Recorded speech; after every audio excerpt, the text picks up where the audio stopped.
Midway USA brand product designers have one straightforward goal: develop high-quality, technically sound products and deliver them to customers at reasonable prices. If you are immersed in the shooting sports industry and pay close attention to every single detail, you know our products are built right and stand up to everyday use. Who has shooting mats and range bag systems to hunting clothing and just about everything for the outdoors? Log on and shop 24/7 with super fast shipping. MidwayUSA.com. At Midway USA, we know the AR-15 is one of the most popular rifles in modern American history. Known for its modularity and widespread use, it's often considered essential to any gun collection.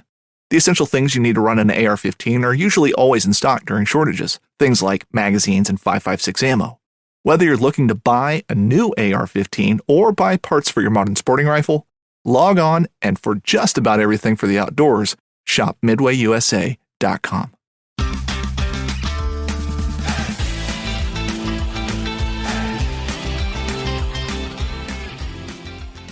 Hello and welcome to the Publicly Challenged Podcast. I'm your host, Luke Oswald, and I hope you join me on my quest for knowledge to become a better public land hunter, angler, and forager. Stick with this and who knows, maybe we will learn something together.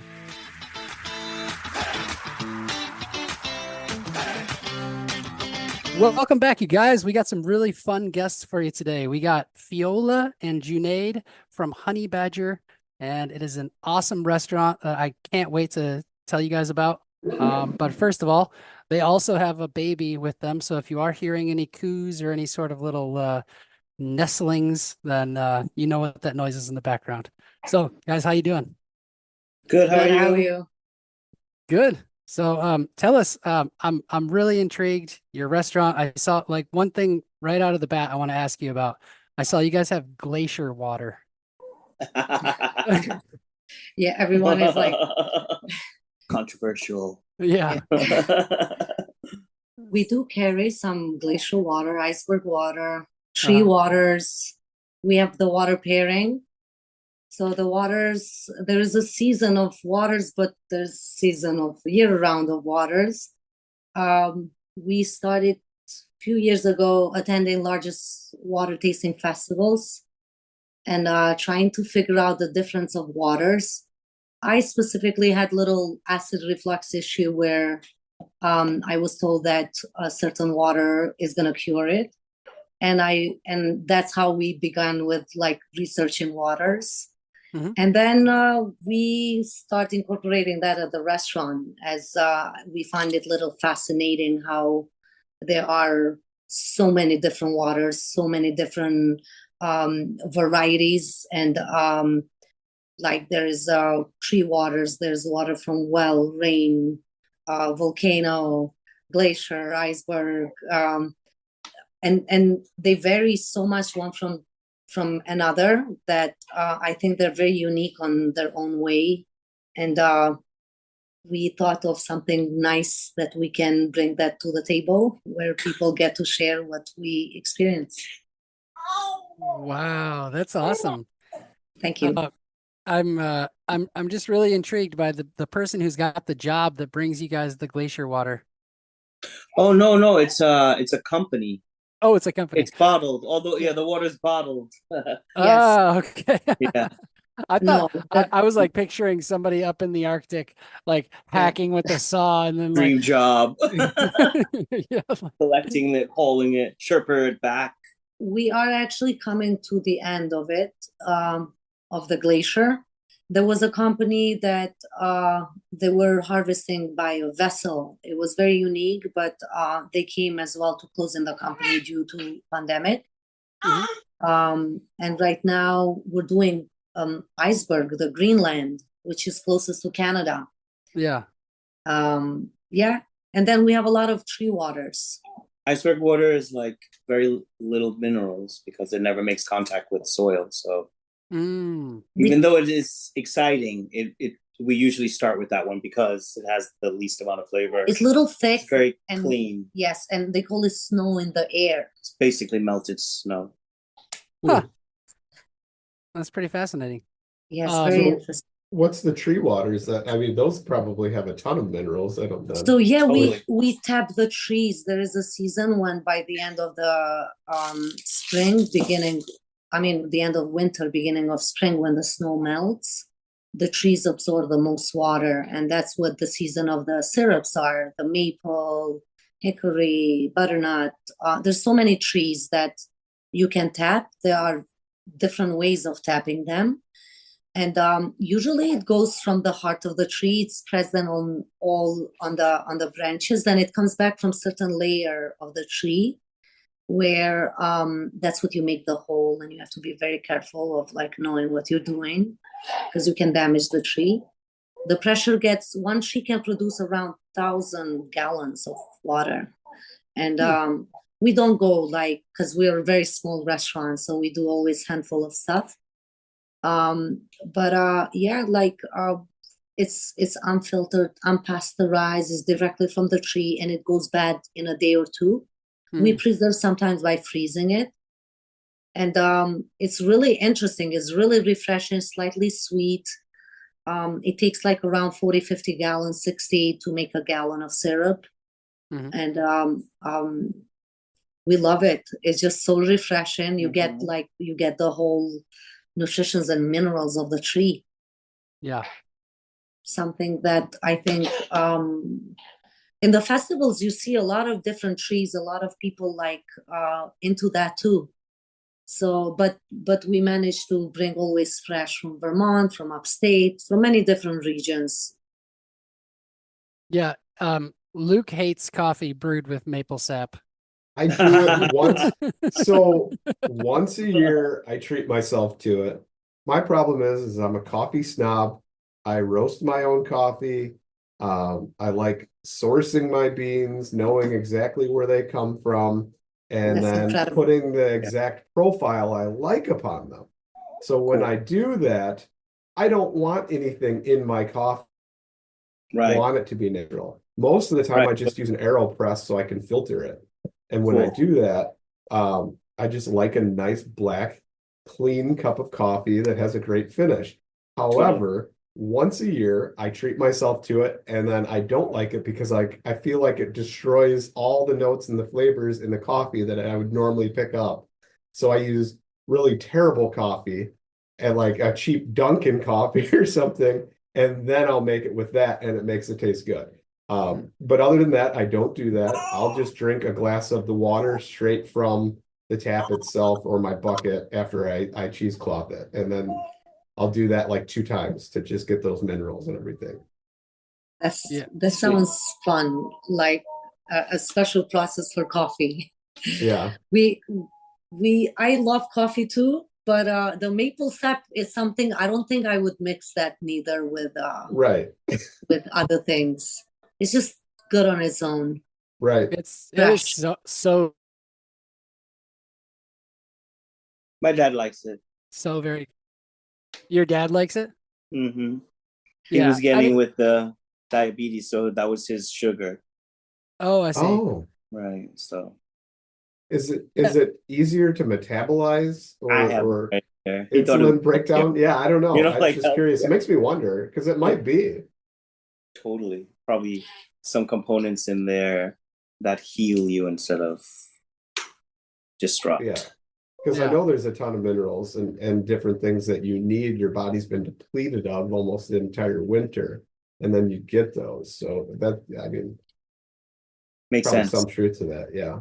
Totally makes sense. So how did you guys come up with this this all wild restaurant? And here's the other thing that I wanted to ask. Is it all wild, or are there ingredients that are cultivated? I mean, yeah, things are cultivated. There are some stuff. Because it's more like agroforestry, like convincing your farmer to grow or to harvest the wild weeds around his area, or your neighbors or your friends. I mean, I think the wild things grow in areas that are most disturbed. So that's a form of cultivation. Yeah. Right? I mean, not like grown in rows like agriculture, even though now it's trending. A lot of these things, like I've seen farmers growing now, maybe not 10 years ago, but now when I go to farmers market, tons of wild ingredients are there that some are cultivated for sure. What do you guys see in a farmer's market like that used to be something that was niche and wild? I see chicken of the woods. I like that. I think that's cool. That's not cultivated, right? Actually, there is a farmer that does a lot of wild stuff. Yeah, Gustowski. Yeah. He knows a lot of wild stuff. So Yes. He just brings it. Yeah. Tons. We used to. So that's exactly how we started off with. Junayd had a catering company years ago, and that's how I met him. We used to work together, and when we would go to pick up something, because we used to get like pheasants and stuff for catering, and I used to see all this plants that they were brought by Europeans, like things that are considered weeds or invasives. Mm-hmm. And I used to always think like, oh, we use this for so and so. This has these components that is good for this and this. And then we start thinking of how come in New York there is, or US, like people don't incorporate anything of terroir. Like it's always like cultivated or brought from different countries, different seas. So I started studying the whole Northeast. Actually, a neighbor of ours, I recently told her, and she was like, I didn't know this was me. She brought us some books that from Faden, the commission. They do like architecture and top world books of food, and she brought me for the first time, and that's what I realized with Junayd. I was like, okay, so we're not alone. There are restaurants that they, work just with wild ingredients. And then that made us like get a lot of books of Northeast and study plants and study. It's really funny because you eat in New York City and you eat like your favorite restaurant, Italian, French, Japanese food. They're importing their seasonal fish. And then you say, hey, what's the food of the land? And there's no restaurant based on that. Like we don't eat the food at all. It's so weird. So like if you want to acclimate better to the land, you have to eat the food of the land. And what about a regional cuisine? We thought like taste of the Northeast, we call it. I think like when you eat food from just one area, it's not so good for you because each soil has its different minerals. So you kind of need to eat like a migration. This you eat in the summer, you're eating this in the north in the winter time or whatever, whatever your migration is. So you need to cultivate the whole land like the way the Native Americans did it, It was people just, oh no, it was so beautiful, wild. And no, they grew it. The Amazon was grown, they planted it with terra pita, made that special soil. And the Northeast was the same. We had many hyperdominant nut trees. There was too many of them for it not to be planted. I know they've disappeared now, but that's the forest that some friends recently asked us to come and look at their land, and we went there and it was barren. Even though it was covered in trees, it was barren because what's growing there is just like it's a fake forest or like a first what do they call first growth or whatever. So I was like, red pines. Yeah, so you got to do something. You have to replant. You got to plant. You got to bring your own seeds and cultivate and grow, and it takes a while. And now we've worked with so many friends and farmers who we've done that. We've helped them to like rewild their land, and then you would be surprised it's less work than a farm in the end. Yeah. And then if you add a little husbandry to that, then you have some like tasty, meat as well. Yeah, I think the care, cultivation, and breeding of crops and animals, I think, is so important. And we introduced a lot of our farmers because we used to always talk of.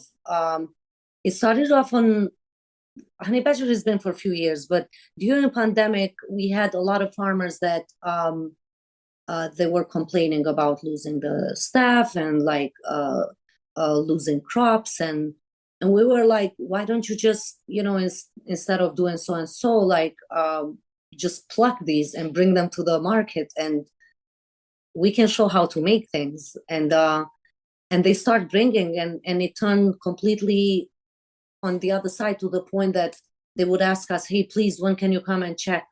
Like, using hens rather than pesticides, or trying to kill the friendly other insects or things. I think if we eat weeds and other plants, that's how you can control and you can cultivate. And I think it's a healthy way of reproducing things, and it's more husbandry. And stewardship. Yeah. That what you were talking about a minute ago with the nut trees, that's pretty cool. And definitely true. The East Coast, they said that the game was just like everywhere because there are so many nut trees. And then humans also had a lot of nuts as well because they would hunt the game. Sounds like a magical place. There's a Totally couple, was. yeah, there's a couple of places in history that I would love to see, like if I could time travel. One would be Tenochtitlan, Mexico City, back when the Aztecs were there, because that just sounds amazing. That's probably my number one. But number two would probably be the East Coast of North America, back when there was no European settlers yet. Totally, I can't imagine.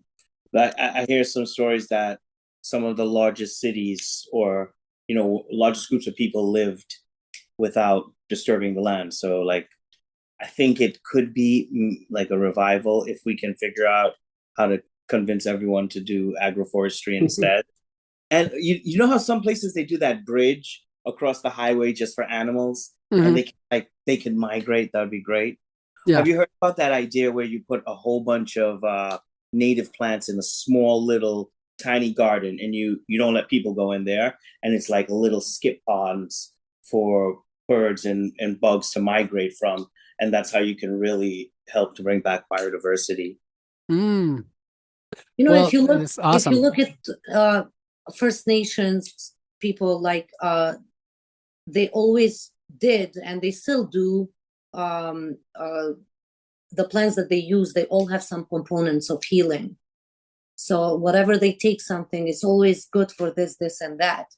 And I think with honey badgers food, we always try to incorporate those things of why this is important to, it's we have micro seasons. We don't have this, it's not farm food. So things come daily, like in a year, we can miss that day, there are 42 seasons that we have at Honey Badger. And those are the micro seasons. That there's the season of spawning that, all animals spawn. So there's varieties of caviar that we cure, and we make our own caviars. Then there's the bird season. There's season like every week, almost every 2 other weeks, 3 weeks. So I think working with the land is really important, and you'll be surprised how much stuff is here that we ourselves within this many years open, and we still find something new all the time. So when you guys are planning your menu, is it actually having to be planned daily because of the ingredients as they come in? Totally. Yes. Yeah. I describe it like there's no perfect tree. Like trees are eternally perfect. You choose your favorite tree, like a summer tree may be your favorite tree, but as the leaves slowly fall off and as they slowly go back, or how the tree stays bare, that's how the menu is. So like sometimes we have a dish with jellyfish that we make a curry, but the curry ingredients change based on what's available. So, like a summer curry is going to be different from like a winter curry, or totally. So there are stuff that we kind of keep couple ingredients, but then the rest always a lot of fermentation, because that's how you can make like a small amount of something stretch for a longer period of time. So, and like if we get something really special, I got it once. Okay, I could serve it fresh that night, right? But I realized that it's so much better to ferment it and pull it out for like a 1 month part of the menu or something. So you guys, it must be hell to work with the health department then for you guys, huh? No, not at all. Really. Oh, really? Yeah. I would think all just the about keeping things neat and organized. That's it. Okay. Yeah. So they never bothered us. Yeah, we've Not been one time. all these years, and we never had an issue. Never. So one thing comes to mind then, and it's Clay is wondering why. We talked about this last night, I believe, that radish seed pods, and how come people don't use those more when they're so abundant and so wonderful? Yeah. So many things. It's not one thing. It's like the more I get to see, I'm like, why no one is using this? Why this is not I think like if you cut your knife at a school, then your blade will be sharp like the other students. So when you're like not cut from that cloth, then you think outside of that box. But when you think everybody has the same idea of what a vegetable should look like and taste like, and the size of it and the look of it, so all the menus look the same. And when you're dealing with providers, you know, like your produce company, they just send you the same thing. Even though the farmer is right there, people would rather just get it delivered and it's from that same farmer to the warehouse, to the restaurant, generic. Like once in a while, you get like some like fancy European vegetable. Sometimes we're dining and we're like, okay, what's next? So we know what's coming because we know who's selling to them. You can immediately taste it on the menu and see it. Okay, like that's going to be next. And it's so boring. That's so boring, though. Yeah, but it's standardized. Yeah, and people are very happy with that. And sometimes, like what we do at Honey Badger is so radical thing that people are they've never heard of the ingredients. Sometimes, you know, so they get engaged and feel like, oh, really? Where did this come from? We have a lot of people that in dietary restrictions they mark down something, and then when they come. They eat everything. We ask like how severe, and they're like, oh no, I just don't like it. And we're like, how about you try it? And if you don't like it, we can totally replace.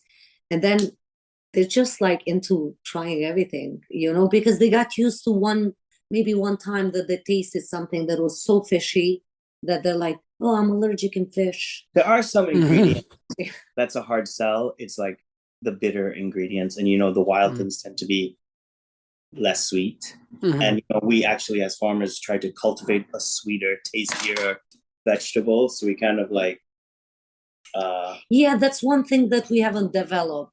I think the bitters, it's like one of the senses that, and bitter is good for developing language, you know? It's good for everything, like calamus. If you think about drugs like medicines, they're all bitter, like it does something that cures in your body. So all the plants that have bitterness on it, it has those components that is really good for you. But, you know, when you bring to someone and you taste that, you're going to be like, oh, bitter. I don't want to eat it, you know? So in very little doses. We try, all the time to change that into like making it really tasty, to round it off. Yes. And so maybe there's a hint, but it's not like it's not going to kick like that. Yeah. Right. So I actually was just talking about this. We just recorded another podcast yesterday. So sorry to the listeners. I'm going to bring this up twice. I just got obsessed with this YouTube channel called Ancient Americas. And I just watched this whole episode on chocolate and cacao. Yeah. And it's funny that you mentioned the bitter thing, because in that video, the guy talks about how all Mexicans, all Central Americans were drinking bitter cocoa. Like, and it was like this thing that they all loved from like the time they were kids. And rarely, if ever, did they have honey to sweeten it. It was almost always drank just completely bitter. And apparently the reason chocolate has become the way it is today through European eyes is because they came to Mexico, drank chocolate, and they were like, oh, this is so bitter and gross. They're like, we got to cut this with sugar. Yeah. And totally. Yeah. Sadly. It's chocolate is another industry. Magical.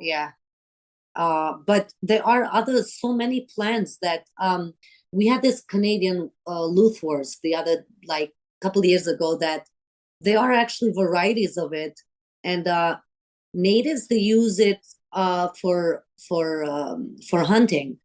because it's supposed to open your senses. And when I found it, like I found a couple of varieties, I was like, let's just try it, you know.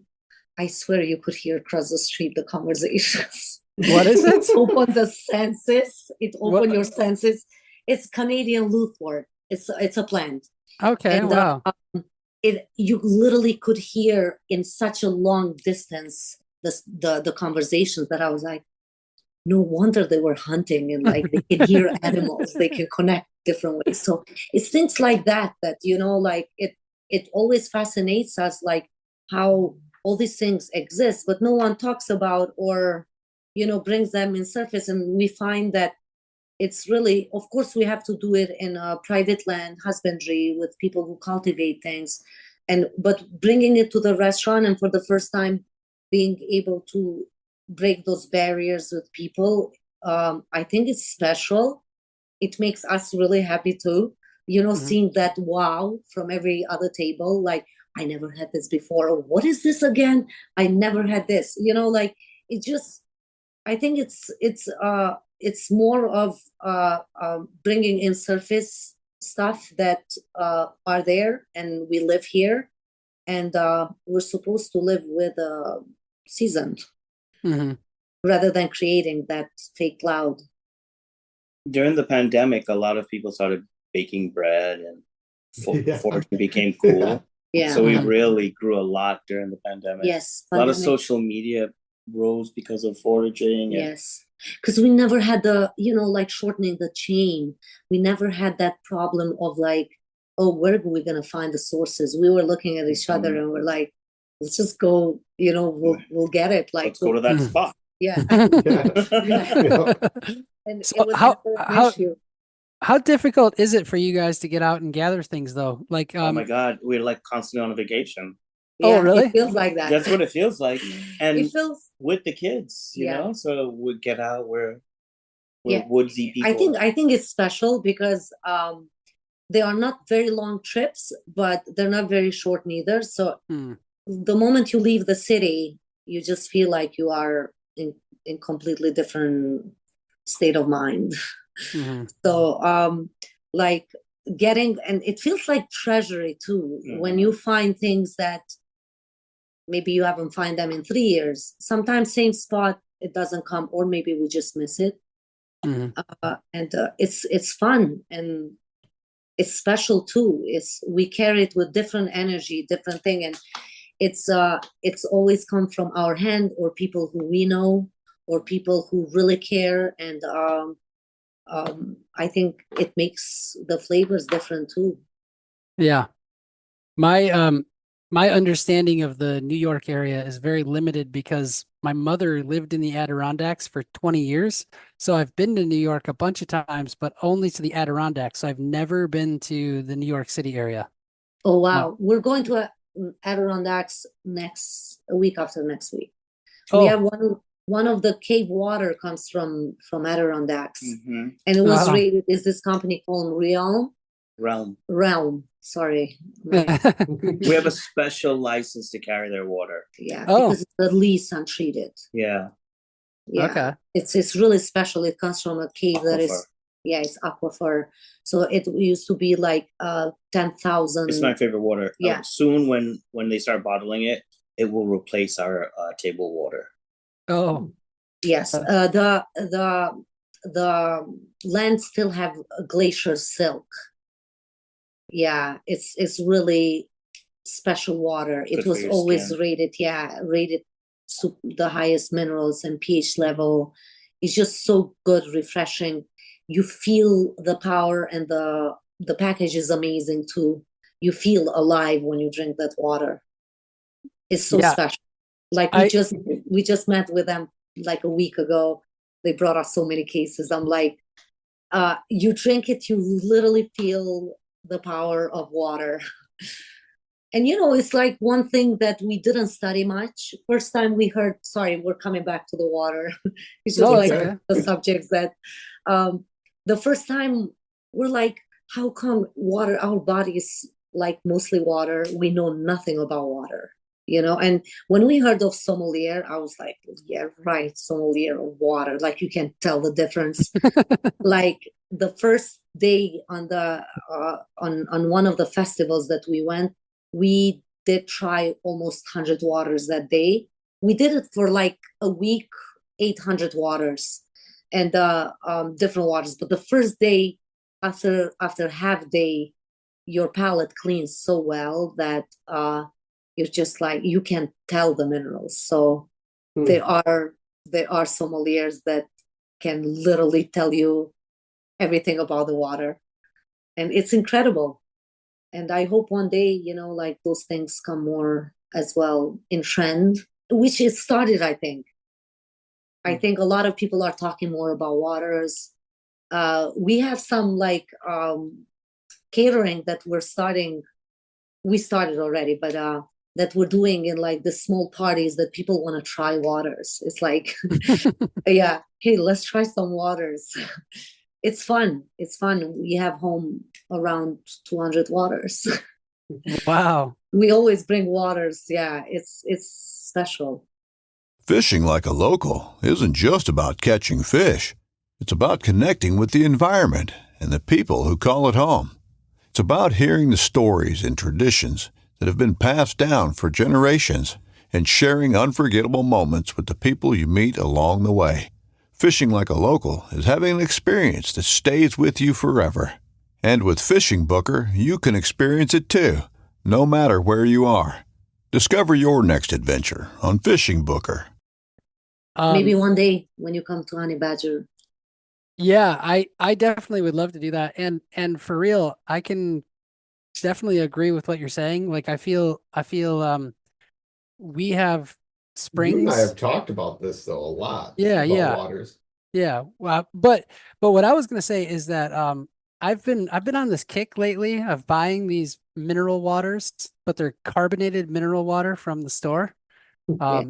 And I feel bad because it's like German, but they're so good. And like you said, I'll drink it and I'll be like, oh man, like I can just like taste the minerals on my tongue. Yeah. I mean, everybody drinks Poland Spring, and that's like a baking soda water. They add baking soda, and no one knows. A friend of mine the other day was like picking up, and I'm like, no, don't. Like, you can pick this one. It was like from Catskill. It's like, I never heard of this water. I said, I bet you it's better than this one. Just read the ingredient. And when I said the baking soda, she was like, no. And then she grabs it, she's like, I can't believe it. Yeah. Like, water is one thing, or you have all these other waters that they are pH level or alkaline, and it's everything that is added. Like, it's nothing that comes from the earth or from the well or whatever you're buying. And then, of course, like I get it, like back in the days, things were very complicated, but a lot of laws and things, they just haven't been touched for a very long time. And I feel like things have to be rejuvenated and forager's license. Yeah, licenses for waters as well. Like, it's businesses in general, things that, there are stuff that laws that they haven't been touched from 1980s, 1970s. And I get it, back in that time, probably a lot of people got sick. Things weren't as, just like when you think about vaccines, like when tuberculosis was happening, of course, like they have to come up, but nowadays it's not third world, like things can be seen, re-looked, like with water, especially because it starts from there, and then soil. What you're making me think of a lot is the raw dairy thing, because what you said, there's all these people freaking out about raw dairy, but it's like we're not having like, Mr. Munson, with his dirty hands, like like milking into a bucket, that's unwashed. We don't have a dairy cow. We've got a bowl. I remember me and Junayd drinking, raw milk.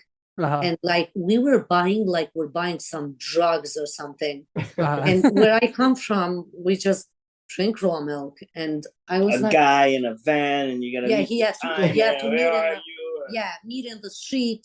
like you're buying drugs. Just trying to make some cheese, you know? Yeah. That's funny. Yeah. But it's things like that I think same thing with plants. If you look like sassafras, amaranth, you know, they took sassafras and they gave it like 1,000, you know, things that to a rat that even if you eat right now 1,000, you know, like the quantity of any ingredient, you will probably swell and die. So, you know, they gave things like that some controversially think that, you know, they wanted to make it only certain companies or use it for only certain medications or certain things that, you know, you can't use it. Same thing with certain drinks, gin. You cannot use with so and so. But if you look, the original gin, when it was invented, was like in the time of tuberculosis, when they're so-called witches, you know, they were infusing with herbal, you know, and juniper berries was the main, but all those other herbs that they were infusing, none of them exist today in gins today. Why? Is because they burned the witches. Like, no, it's you know, like they had to make only this company that gin, you know. Yeah. So a lot of things like that, and hopefully one day, you know, just like pandemic brought in surface a lot of things, and foraging became cool. I remember people would come to the restaurant and be like, where is this from? Yeah, native to where? Prospect Park? Yeah. Be like, actually, the salad came from the dog park. Salad came from the dog. Yeah, we used to tease sometimes, but you know, it was like really hard to, you know, break that, you know. Then they would look at me as a foreigner, like she has no idea what she's doing or something, you know, and I'm like trying hardcore, like to explain that, hey, this is actually very sustainably harvest. And one thing we don't do is like the prospect park or parks in the city or parks, because it's so much spraying, so much lead, so much metal, all these things.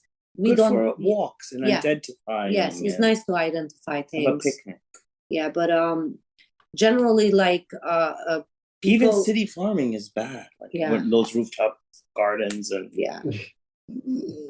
Haven't they found that they're like high levels of brake dust? Totally. I mean, totally. It's complete dust. Yes. It's sometimes we have neighbors or friends or people that they're like, hey, try this. I harvest in my yard or something. And I'm like, thank you so much, you know. But or it was the same thing with breads, you know, during pandemic when people would come try my sourdough, you know, because everybody was baking. And we were just like, but one thing about pandemic, I think really people got to stay home. And for the first time, everybody got to get more closer to what they're putting in their table. And we like that broke a lot of barriers too. By we were making this market boxes where we would make a couple of things and then add other ingredients, chopped or, you know, like raw, and just be like, add this to the course, and we will, you know, like describe it of what those ingredients are. And people would come back and then they would be like, actually, I researched that, you know, and this is so good for arthritis. Like, can you bring me some more? Or, you know, like things that, or some would be like, this is so tasty, you know, like things like that, that made the honey badger, you know, cooler and rather than questionable. Like, is this safe? Am I gonna die? Yeah. That's why I served it to you. Yeah, that reminds me of the age-old you're out eating service berries, you know, or June berries, shoving your face full of them. And sometimes kids will ask their parents as they're walking by, can I eat one of those? And the dad goes, no, they're poisonous. Right, And you're just sitting there shoving your, just committing public suicide here. Right. Then you have the pawpaws that I remember first time we had pawpaws was 7 years ago. And now there are varieties of pawpaws. When you look, like they originated, like the biggest region was in Ohio, but they spread across everywhere. And you have like pawpaws that were sized like huge. But then there are some pawpaws that just like the baby mangoes, those mangoes that are like a bite. Like there is a farmer that brings us from New Paltz, like super tiny, small ones. But then I have like another guy from Vermont that his pawpaws are like humongous. Yeah. So a lot of things like that, like varieties of things, of berries, of things that are just so special. And if we cultivate those things, I think culinary wise, no one can beat like even China, I think, like one, even though the diversity of things is like really big. I think native plants are just as special as what could be more unique. Yeah. I did want to have a side tangent here on the pawpaw real quick. There is emerging evidence that the Ananaceae, which is the plant family that the pawpaws come from, might actually cause neurodegeneration if you eat too many of them. So bad news. Bad news. What's too many, Clay? We've discussed this many times. He's eating a lot of like pawpaws. Don't say no 1,000 like the sassafras. No, so they're just saying that that actually, like, if you live in this wouldn't happen with pawpaw eating, I don't think, but if you live in an area with a lot of the Ananaceae, apparently there's an emerging link between like dementia-like symptoms and eating a lot of those family of fruits pretty often.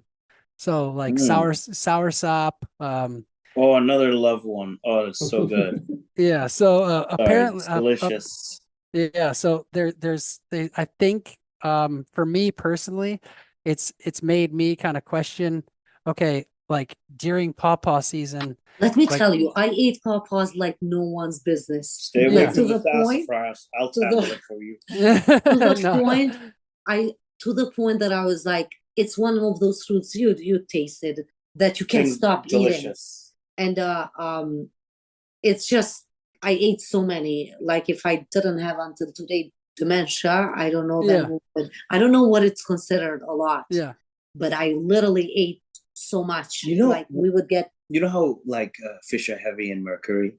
Yeah. Right? But also those fish that are heavy in mercury also carry this component that helps not to absorb mercury. So I bet you it plays with the pawpaw has probably something like that. Yeah.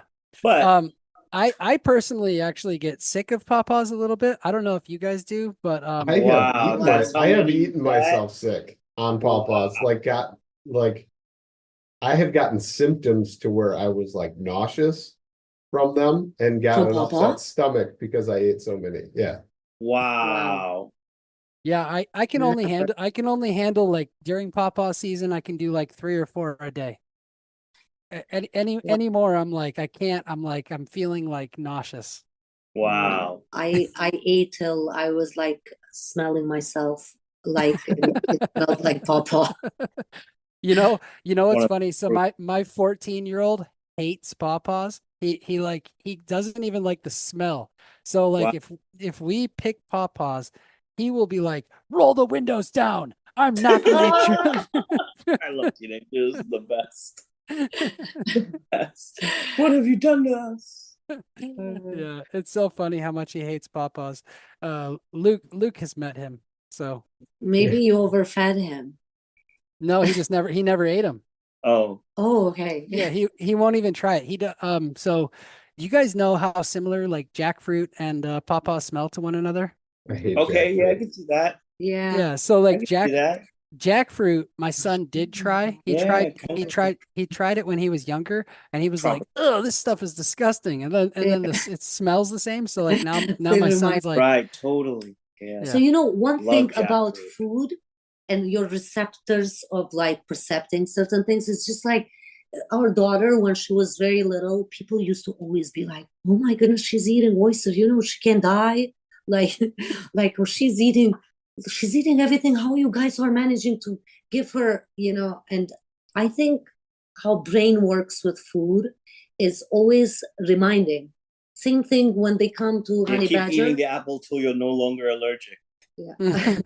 Like, you know, the at Honey Badger, we have a lot of customers that they sometimes break in tears, or they're like, this reminds me of my grandma. I think food is a memory. Like, if you know, if your brain memorizes something for good or for bad, it's going to reflect that whenever you smell something like that. So your son, you know, like it's probably reminding of jackfruit, which is brain immediately is going to reject that. But the same thing is like when your grandma's or your mom's food or something, or that first smell or first bite of tomato. And when you have that experience somewhere, it's going to bring you back to that time, which is considered as something so loving, so caring, and it can be opposite as well. Yeah. So food is a memory. Durian can be like hardcore fruit. Durian is like the cheese. I've never had it. I had the same thing with Jim Beam for a little while. It's illegal to take it in the train or public because it really stinks. Like a French cheese. Yeah, like stinky French cheese. Yeah. It's illegal to take it on the train? Not here, but not even here. I mean, like they don't. You're not allowed to bring it into the hotel rooms. Yeah. When you travel with it. Yeah, it stinks like next level stinkiness.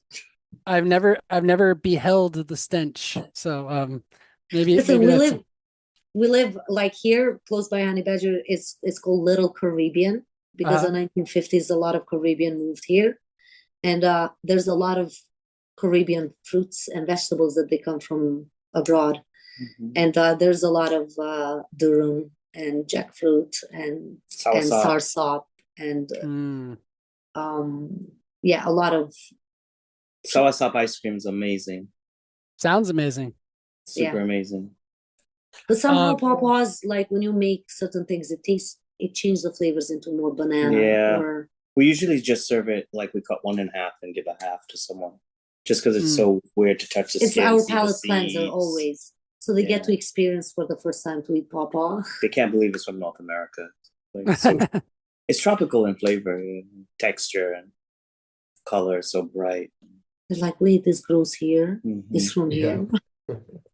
Yeah, you guys have well, you probably not now, but historically, I think New York City, Brooklyn area, I think was in the historic range where Pawpaw would have been found like right there. And June berries. Yeah.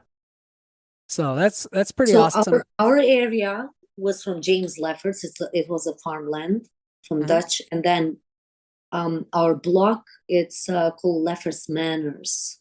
It's historic block.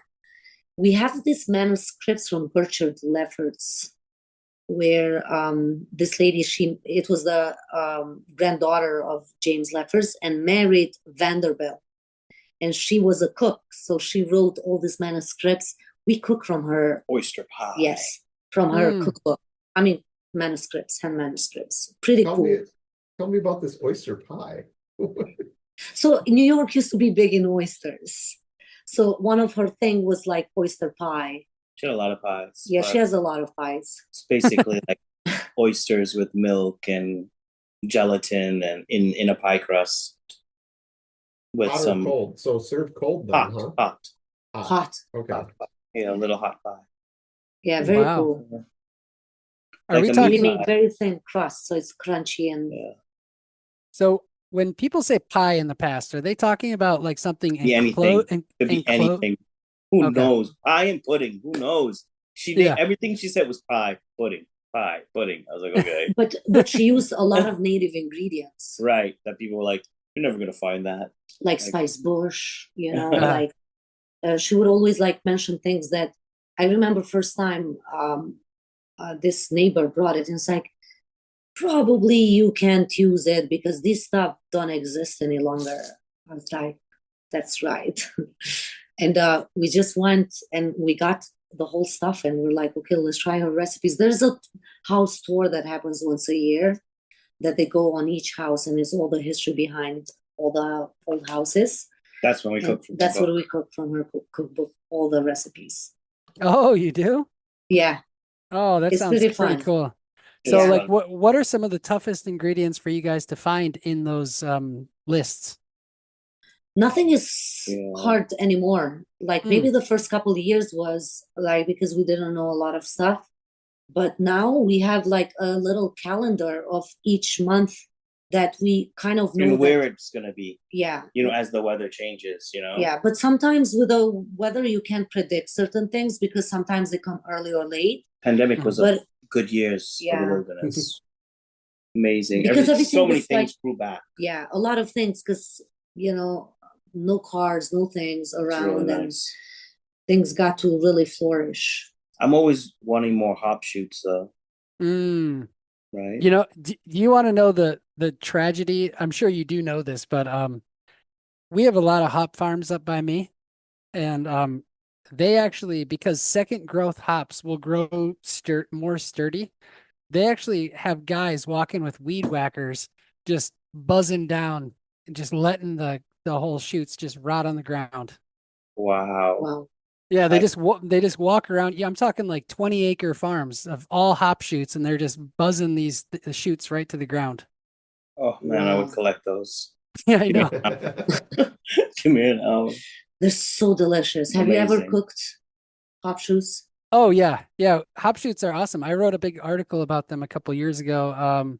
That was featured in, how there's the edible magazines around the country. Yes. Yeah, I wrote an article for one of those edible magazines all about hop shoots. And I'm actually surprised that you would eat hop shoots. Me? Being that hops are such a estrogen producer, and you're always, like anti certain foods that are, testosterone killers, Well, I am anti hop strobiles. I don't know if I don't know if the shoots. Yeah, I don't know if the shoots so like I don't know if you guys are familiar, but hop strobiles are highly estrogenic. So estrogenic, in fact, that makes sense. Yeah, so like it makes women like if during the collection window, sometimes their period length would shorten by up to a week. Because it's so full of estrogen. So, all these men drinking IPAs, it's it's a conspiracy, no? Yeah. Right? Yeah. So I actually stay away from it.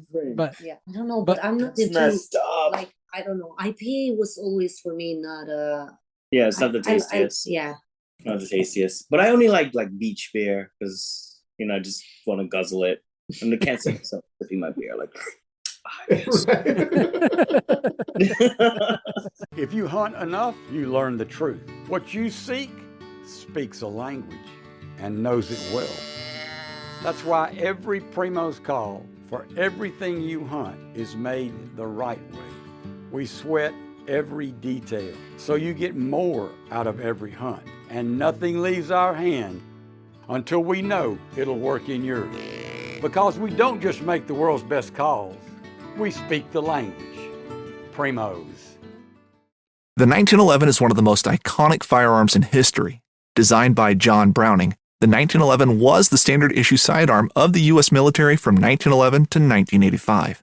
While Colt produced the original, almost every major firearm company has produced its own version.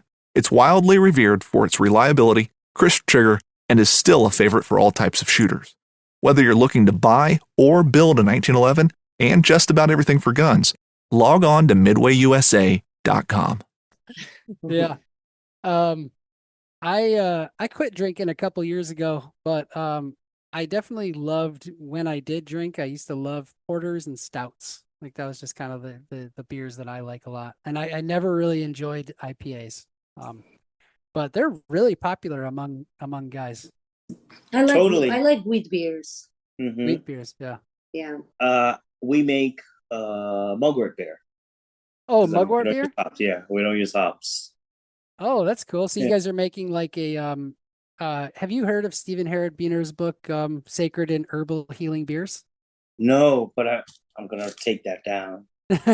It's called it's an amazing book. It's called Sacred and Herbal Healing Beers, and the whole book is all about the conspiracy of hops, because like I don't know if you there's like a law in German law, beer law, and before and he total conspiracy. So he actually goes into that how before that point no man wanted to drink hops. Like it was widely known that hops were not good for men. And Mess up. and then the church goes and says, okay, but now it's going to be nothing but hops, and people were freaking out. Whoa. Well, wasn't there something behind that? There's an entire like story behind that the church did that because at the time men were drinking and getting into fights in the streets or something. There's a whole history behind energy, that. Yeah. And they wanted to settle them down, and the hops were a way to settle them down and bring them down a notch as far as testosterone and the fighting and everything else. Yeah. I thought it was because like they were putting things that had you cross over to the other side, Yeah. And then you had like orgies or something. So, with the forest gods, they were like, no, Satanism. Yeah. No, I think it had something to do with like the drinking, the fighting, the prostitution, and all those things that went along with like the testosterone, to the point where the church was like, hey, we need to bring these guys down a notch. And then they started putting the hops in. Yeah. Wow. And think about how many breweries are like by monks. Some of the oldest beer breweries are by monks. Yep. But Junayd, you definitely had a good point. And in that book, Sacred and Herbal Healing Beers, he does talk about how some of the brews that they made were psychoactive and psychedelic. And they used to like drink them and have wild, crazy orgy parties, so yeah. And the church was definitely like, this has got to be, we gotta get rid of paganism. This. Yeah. Let's burn the witches. Yep. So, anyway, what kind of like things we haven't talked about right now? What is on your menu as of this week? Well, we recently had a friend visiting from Iceland, and he brought us some gulmat bird eggs. It's like a seabird. They smell fishy. I don't know, because I guess that's what they eat a lot of. Look, I'll show you. They're so cool. They're like they look like if cows laid eggs, white like little stuff. And we always start with a palate opener, and usually it starts with like prickly ash berries, so they're in season right now. So that tingling, splanthol, alcohol numbing effect.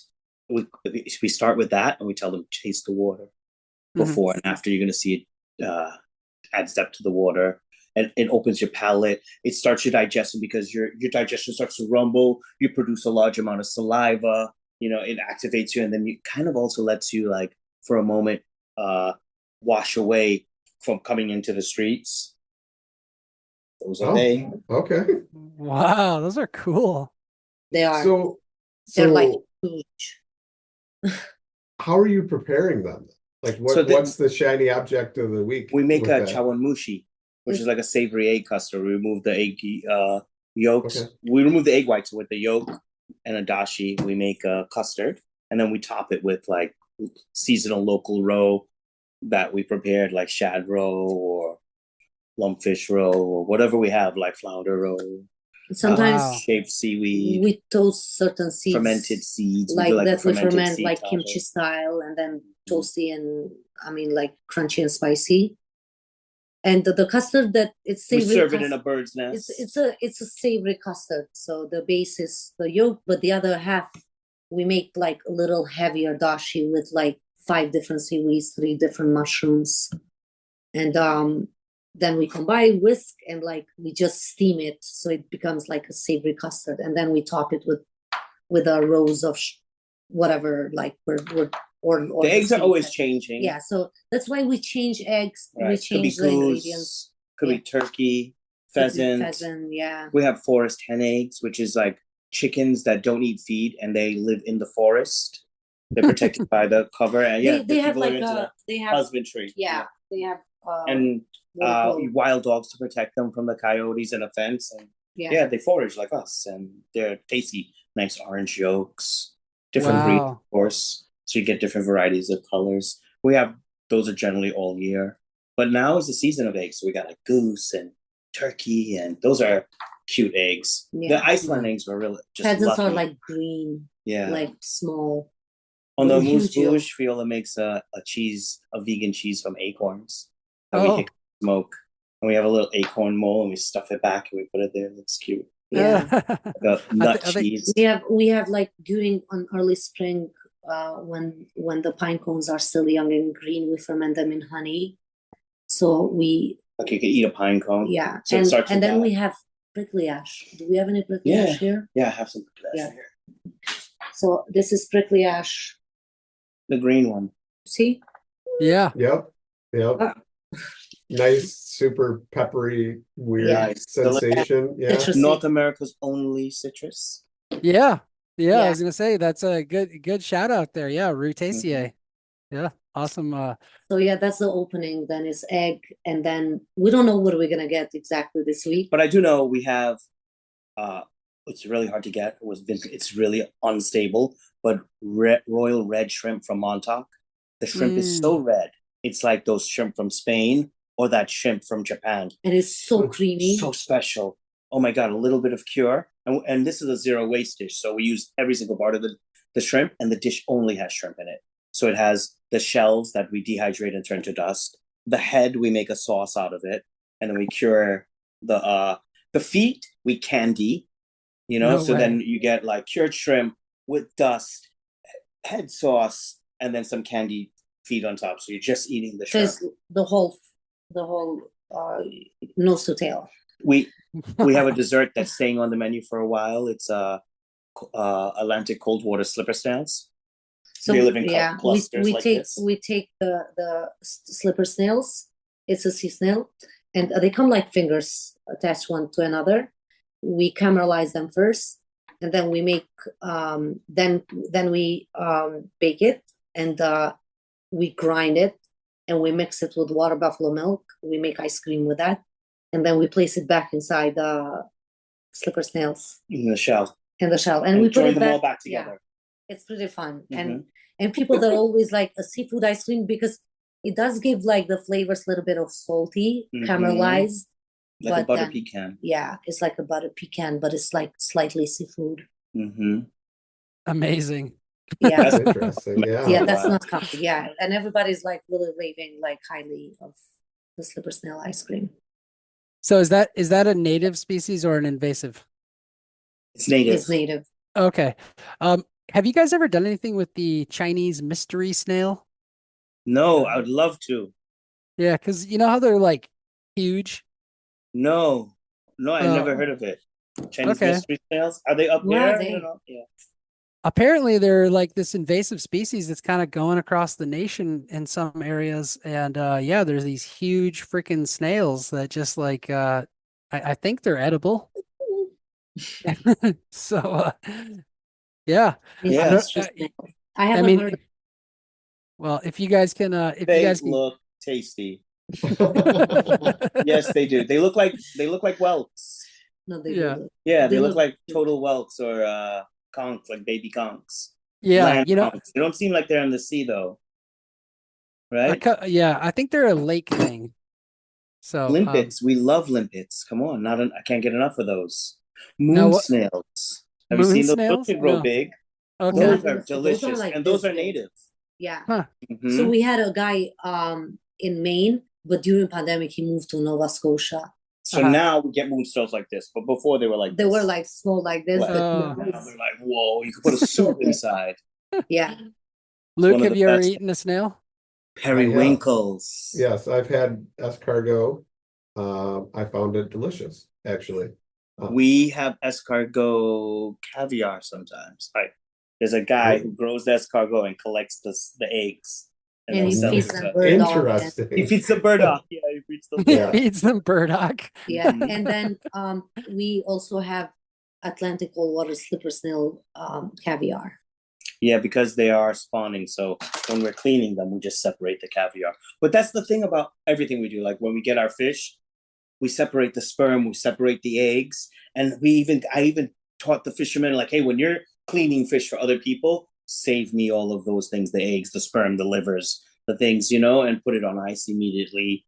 And those are delicacies for us, We have a dish. We have a dish that we're working with a fish market. We collect all of their fish skins and I dehydrate them, and then we fry them and puff them. They become like chicharrones. Yeah. And then we make little kind of like taco shells or something, and we stuff it with whatever seasonal crudo we're working on. Right now, it's in a spicy dandelion. We make dandelion syrup during the spring when the first dandelions come out, and now we just added like a little water pepper and a splash of soy, and it becomes like this kind of teriyaki sauce. And we put that on the fish, and then the fish skins dusted with kelp. It's so good. Like the fish skin chips is one of the most delicious thing, I think. It's just the process a little bit behind it, to clean and do that, but it's and the just sustainability. They throw them all out. Same waste product. We had this they were releasing a book from Iceland, and they did it at Honey Badger because a lot of ingredients are very similar to ours. So we went to Maine. We went every single fisherman, from big to the smallest one, to find codfish heads. Like we couldn't find anywhere. The only place we found was rotting ones that they feed to lobsters. Bait. Lobsters. So all of that is kind of waste. Like even our sea urchin is sent to Japan. Like it's because it's so similar to the Japanese one that they buy it all. So the Japanese fishermen are taking the best of our stuff and shipping it over.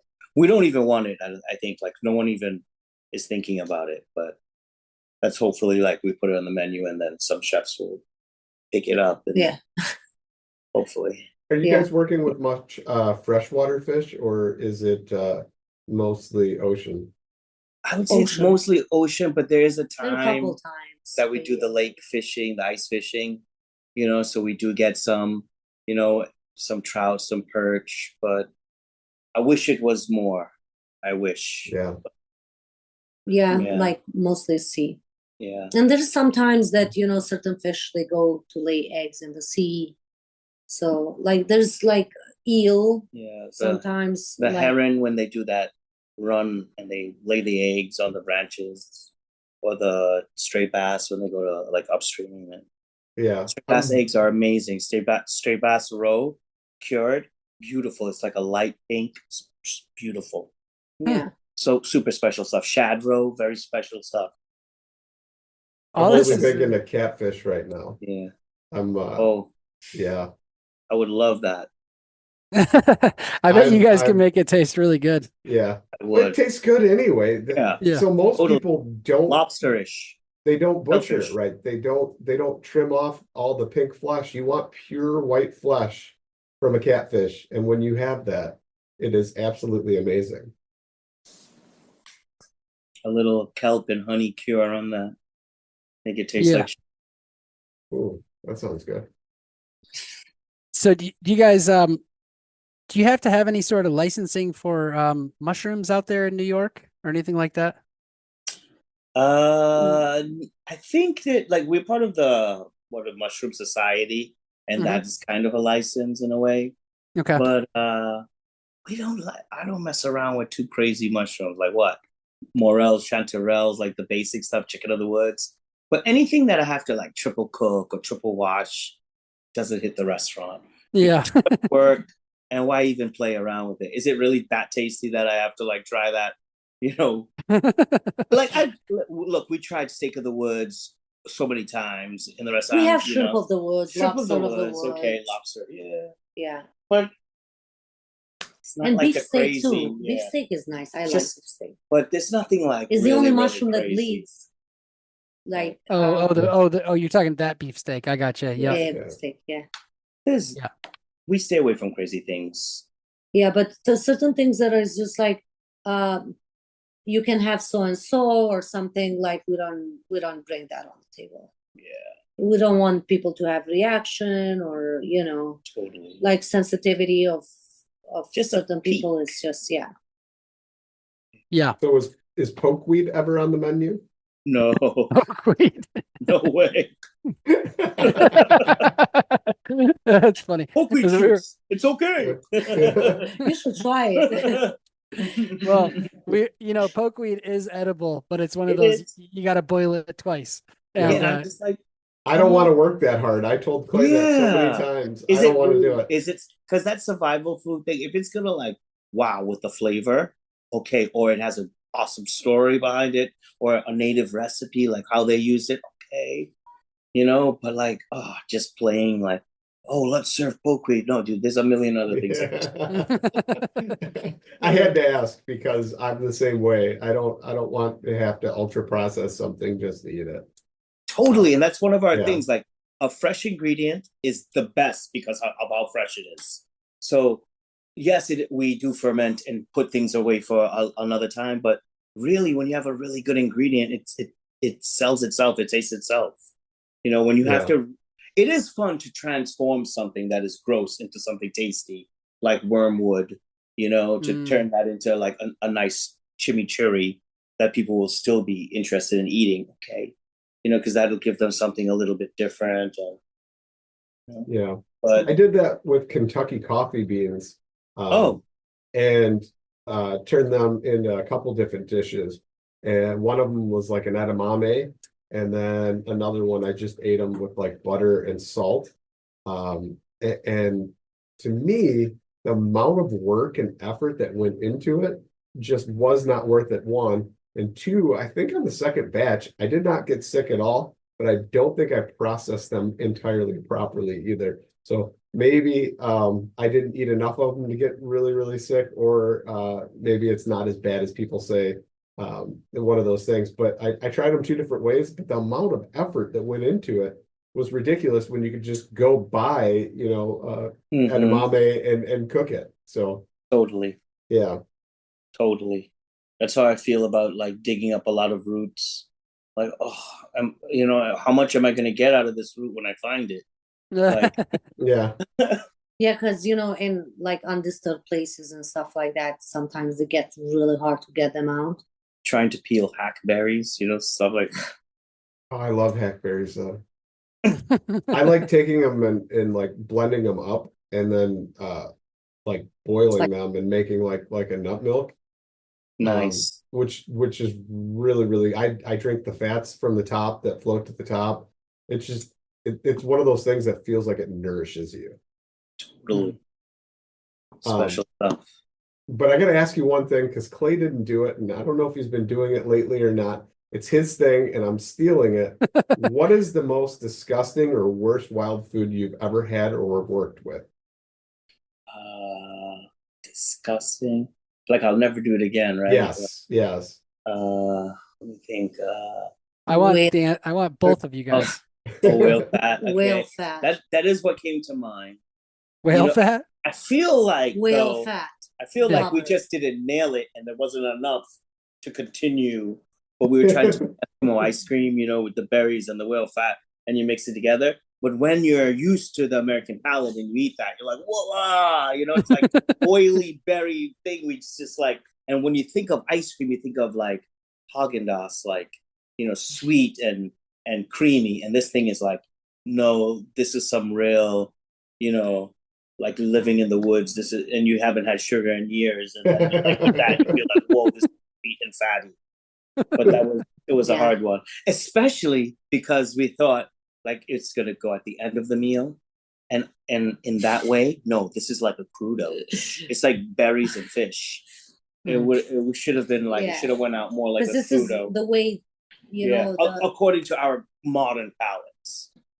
This was traditional way of cooking. Yeah. So we went with traditional way, and it was not something that. And it wasn't like we would gift it again. from a tribe in Alaska. Yeah. So I doubt we're ever. Yeah, they did. Again. They did this where they hunt the whale with a spear, and it's like really special. It's from like First Nation as well.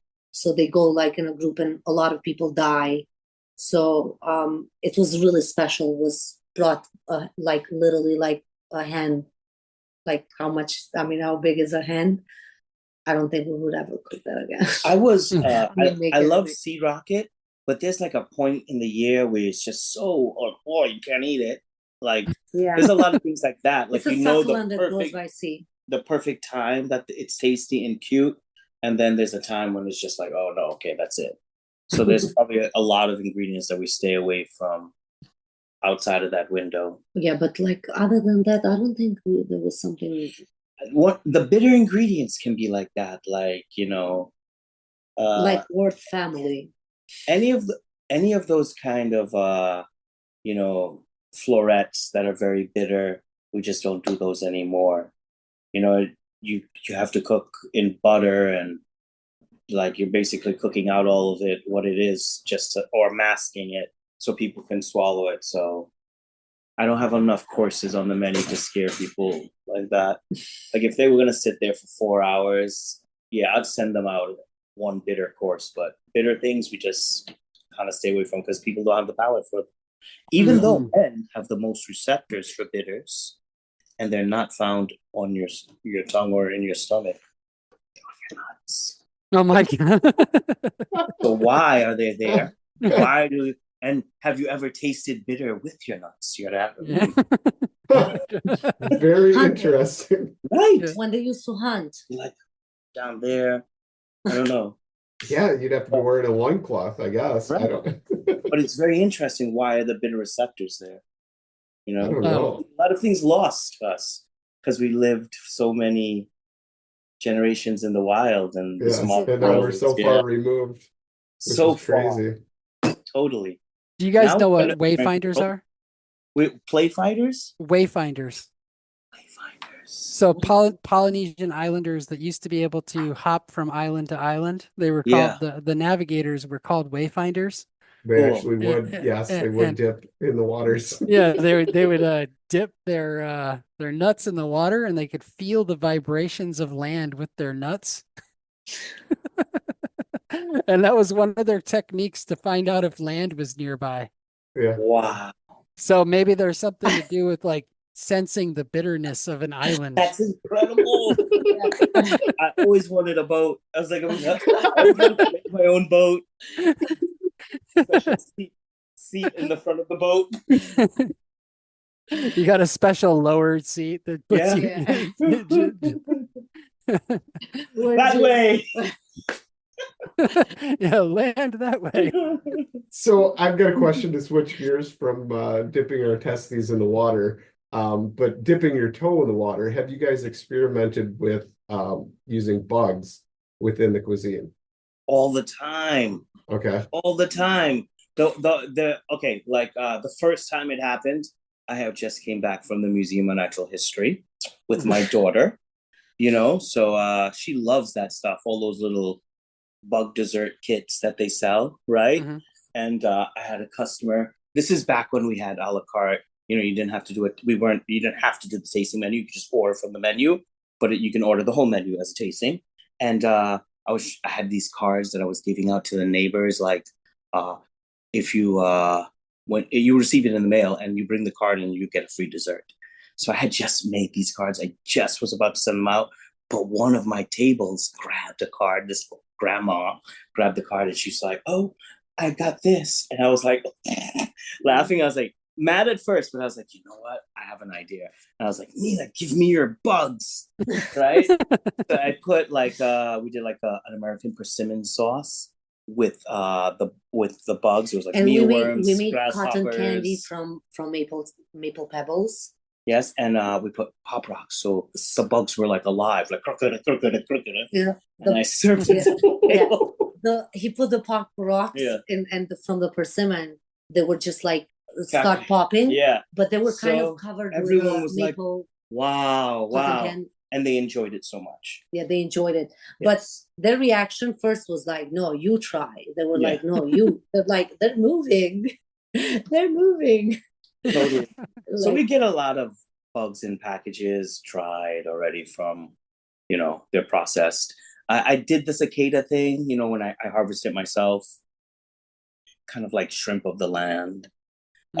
We did the silkworms, thing that we did as well is the bug with a mushroom, the cordyceps. Yeah, So we served cordyceps, but we served Yeah. So you did like an ant or like a grasshopper with the cordyceps coming out of it? Caterpillar with the way. cordyceps growing out of it. Yeah. Were they like freeze dried or what? I don't think they're freeze dried. No, they're dried. Yeah. Okay. But not freeze dried, just maybe dehydrated. Yeah. Wow. Yeah. I'm so curious though. So what are you guys doing to like make them palatable or like presentation wise? They're tasty. I don't do much. Cordyceps are just so good. They're tasty. Okay. They're very rich. And that feeling that you get, it's like instead of the 5 tastes, like another feeling of the food digesting in your body that, how good you feel. People call us the next day. Wow, I feel so good after having your food, or this an email. Wow, I really feel positive. I feel different. I feel changes in my...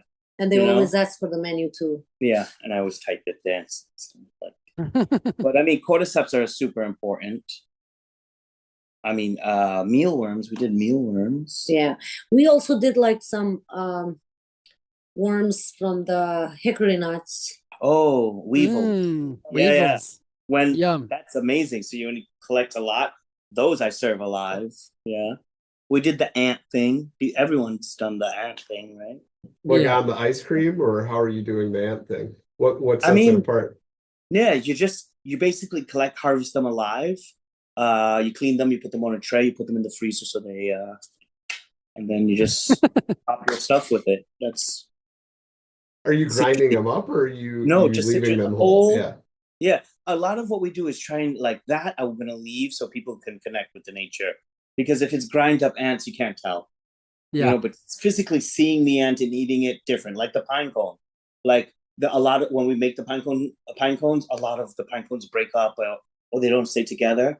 So I'm not gonna put that one on their dish. I only put the pretty perfect ones, and the other one I will make like a caramel, like for desserts, like little caramels, pine cone caramels.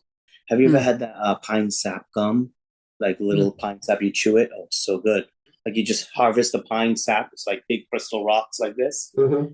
And, you cook it on the fire, to take out the impurities, and then it becomes like it's the first gum.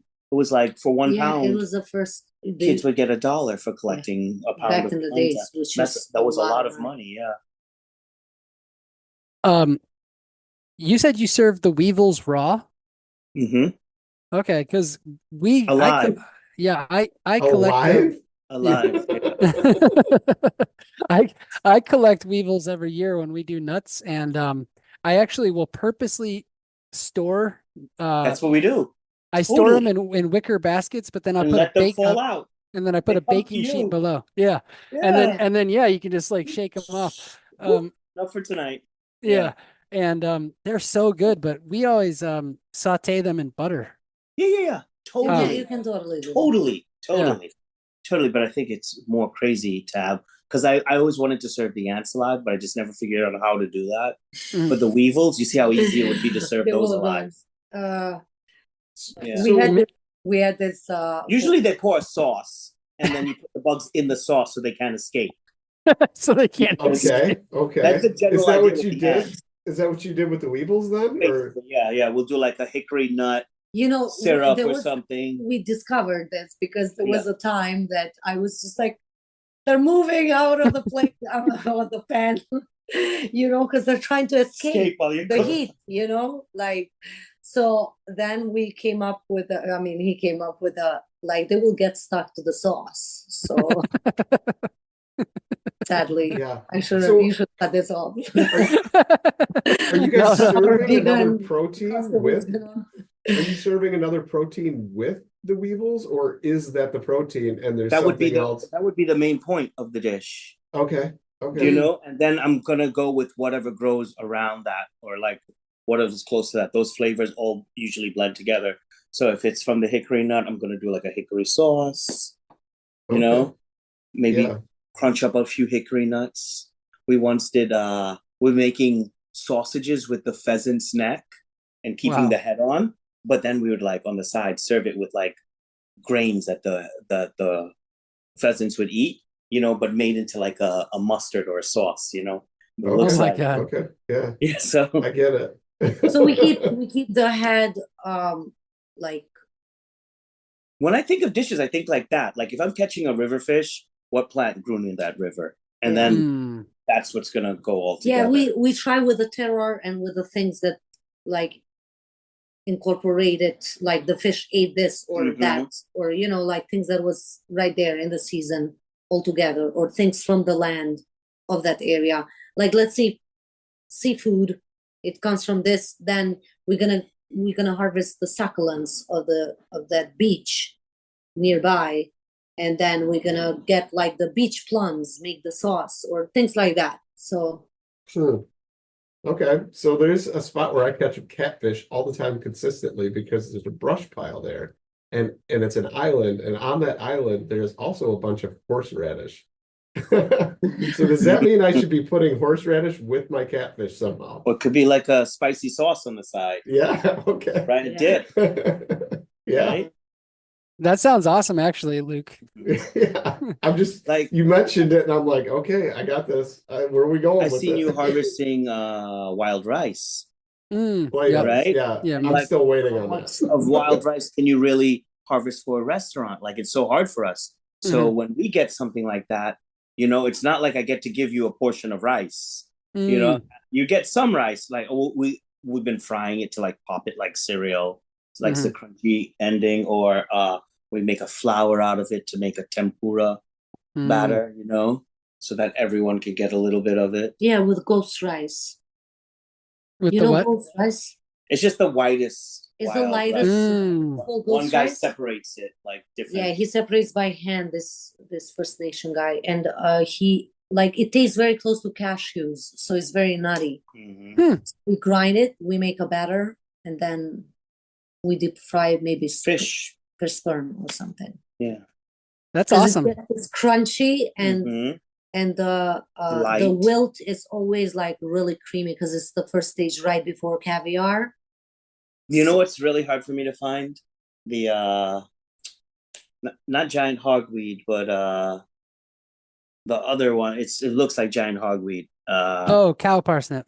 Cow parsnip. Yeah. So hard for me to get because everyone's so scared. They're like, oh, I can't tell which one is which. They can't tell. But the flavors are so good. Yeah, the cow parsnip is awesome. Yeah, delicious. Sweet Sicily doesn't really grow up here. I haven't really seen it. Oh, it's all over around here. Yeah, it's such a good flavor that I really love.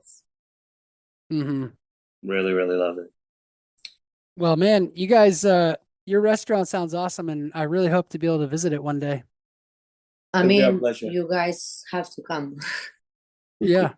Actually, it'd be really fun to come out there and go foraging, go do some protein harvesting, all that stuff. And that would be nice. Let's do it. We should do it. We should plan. Yeah. It sounds like an episode of Foraging the 50. Sorry, I missed it. Naked and Afraid. Naked and Afraid. We're planning a trip with few chefs where we're gonna go ice fishing and then seaweed foraging, but it's gonna be in the winter, like cold. And then we're gonna go like shoot some red deer. We're gonna go for red deer. Oh, nice. And do you guys hunt? Oh, yes. yeah. Oh, yeah, I mean, this is a okay. Sorry, this is a hunting and foraging podcast. Yeah. So sometimes it can be just this is my decor, but then we're gonna go hunt, and then we're gonna come back at Honey Badger and cook everything. So cool. we're planning to have this with few chefs, which is coming up, and maybe you guys can join too. That'd be awesome. That would be so cool. Awesome. Yeah. Depending on what it is, I mean, it sounds like it'd be super fun. My big plans so far this year, and I'm super excited, and I'm happy to tell anybody about it because I'm so jacked about it. But I am going to hunt a bison this fall.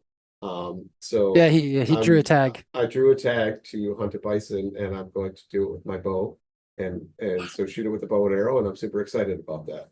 That's super cool. Congratulations! Thank you. Yeah, so I'm super excited for that. That's my big trip of the year. And how much does that weigh? You think, like on average, they're like. So it's a cow bison that I'm going to shoot. Smaller than a bull, but obviously better meat. So I'm happy about that. Yeah. Yes, and I should come home with right around 400 pounds of boned out, butchered, processed meat. Yeah. That's a big freezer. Yeah. You know, what's funny about that too is all the old books talk about how everybody wanted the females. You know, when you read the stories of the trappers and the hunters out looking for bison to eat, they always skipped over the bulls and always went for the Yeah, we eat women and children. we eat women and children. Oh man, why do you got to put it like that? But it's true. It's funny. Yeah, like the one big deer that I ever shot in my life. My gal was like, "Please don't ever do that again." It was a male. I've only had one buck though out of all the deer I've ever shot, and it was like prime rut. His neck was super swollen, real fat. That was the only one that I've ever shot. That was a big buck that tastes bad. But other than that, like I've shot bucks either late winter or like earlier in the fall, and they've all tasted fine. It's the same thing. I mean, you shot it right during the prime rut, and then so I think maybe that plays into it as all the extra hormones going on at that time. Yeah, but just as a real quick side note, regulations just got updated for Michigan, and now we're allowed to shoot 10 does, and they're giving out the tags, $5 a tag this year. So that's awesome. Good for you, Clay. Wow, that's amazing. Yeah. And yeah, because if I didn't have a freezer full of meat, I'd come up and help you out with that. But yeah, we have a block party. I usually get rid of all my freezer meat during that time. You know. Oh, right cool. In the middle of the summer, the whole block. I'm like, and they think, "Wow, man, you cook the craziest meats." I'm like, yes. No, he's revealing. Yeah. But anyway, you guys, we should probably wrap this up. So how do people get a hold of you? And what kind of fun events and things, and where can people find you in real life, your restaurant? It's in Brooklyn, 67 Fenimore Street. The Instagram has all the real information on it. It's Honey Badger BK. And you can book a reservation there. We're on TOCK.com. You just Google our restaurant, Honey Badger, and we'll pop up. And Talk does unique culinary experiences across the world. So in any country you go, you can go on Talk and find something really unique.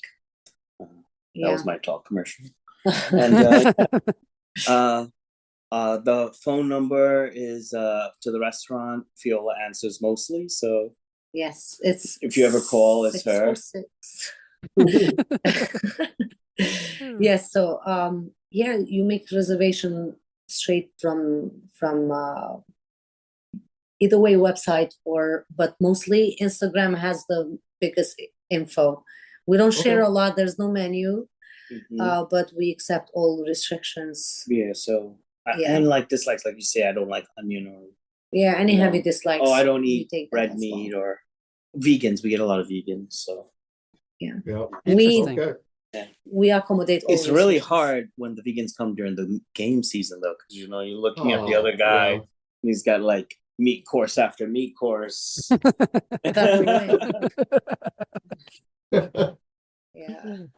pretty no, good. it's really awesome. I gotta ask you guys one thing, being that you are both chefs. Do you watch The Bear, or have you watched it, and what are your thoughts? I haven't watched it yet. Sorry, but 100% from what I heard, that's what we do. We're there scrubbing the floor. We're there going through the whole routine. I put a video of her washing the windows the other day. She was just like, I gotta wash the windows, and she just got up there and washed the windows. And it's a 2-person team, so we forage and we break it down, and it's just me and him. And then we serve it to you. You can't blame on anybody else, right? So you guys are like the front and the back of the house? We only have one house. We don't have front and back. We have one. Okay. And it's an open kitchen, so you see everything as it's happening in front of you. Wow. Yeah, it's open kitchen. That's so cool. We gather things and then we bring them in the kitchen and then we cook it there. and then we serve it and we show people what we made. And I try to keep the reservations under like 8 seats. Like when it gets more than 8 people in a seating, then, you know, we get flustered, even though Saturday night or Friday night can be 16 people because we have room for that many, but I always try to keep it like 8 people. So it's very personal. We get to know you. You probably wrote your restrictions already or what your thing is. So sometimes we'll get a pescatarian, a regular menu, and a vegan all on the same table. And those pesky vegans and glutenites, huh? Or anti-glutenites, I should say. So many restrictions. You'd be surprised. Yeah. So many. Mental allergy. Yeah, that was a hard one. Someone had a mental allergy. Yes. Like just talking about it will get allergic reaction. So I never heard that before until that day. Wow. But So yeah. bizarre. Okay. Well, anyway, thank you guys so much again for thank you so much for having us. Yes. And it was fun chatting with you guys. You too. All right, man. We'll talk to you later. Yes. Take care.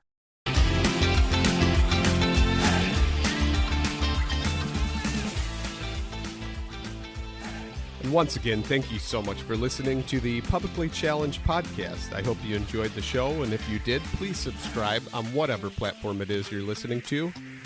Also, if you could leave a review, that would help us out.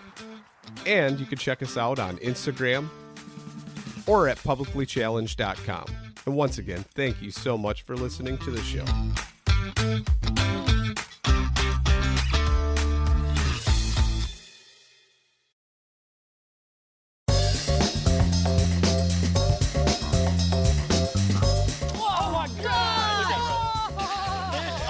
Every once in a while, it's fun to go like just full-blown redneck on these fish. This is like high-tech cane pole fishing right here. From the white sandy beaches to the crystal blue waters, enjoy the best fishing Panama City Beach has to offer during Chasing the Sun. Sundays at 9:30 a.m. Eastern on Waypoint TV, the destination for outdoor entertainment.